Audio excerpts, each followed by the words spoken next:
যদি আপুনি হেলদি হৈ থাকিব বিচাৰে, হ্যাপি আৰু এনাৰ্জেটিক হৈ থাকিব বিচাৰে আৰু আপোনাৰ বায়োলজিক্যাল এজিং ৰিভাৰ্স কৰিব বিচাৰে, তাৰ মানে আপোনাৰ যি এজ সেই এজতকে যদি আপুনি কম দেখাব বিচাৰে, তেতিয়াহ'লে আজি জানো আহক নাইট্ৰিক অক্সাইডৰ সিক্ৰেটৰ বিষয়ে।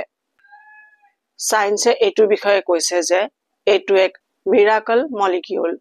এইটো আমাৰ শৰীৰৰ এক লুকাই থকা হিৰো। এইটো কোনো ধৰণৰ কেমিকেল বা সাপ্লিমেন্ট নহয়। এইটো আমাৰ শৰীৰতে নেচাৰেলি বনে আৰু ই আমাৰ শৰীৰত আচৰিত ধৰণৰ বেনিফিট দিয়ে। এতিয়া আপোনালোকে জানিব বিচাৰিব নাইট্ৰিক অক্সাইড শৰীৰত কেনেকৈ নিজে নিজে বনে, তাৰ কাৰণে আমি কি কৰিব লাগিব। গোটেইখিনি কম, গোটেইখিনি আজি ইয়াত কভাৰ কৰিম। ভিডিঅ'টো খুব ভালকে শেষলৈকে চাব, খুব ভালকে জানিব বুজিব আৰু সেইমতে আপোনাৰ নিজৰ জীৱনত এপ্লাই কৰিলে সাংঘাতিক ধৰণৰ মিৰাকল ৰিজাল্ট দেখিব পাৰিব আপোনালোকৰ শৰীৰত।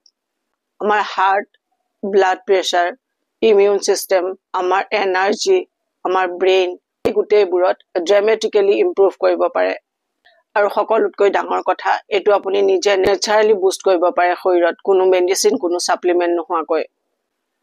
নাইট্ৰিক অক্সাইড এইটো আচলতে হয় কি, এইটো হৈছে এটা গেছ মলিকিউল।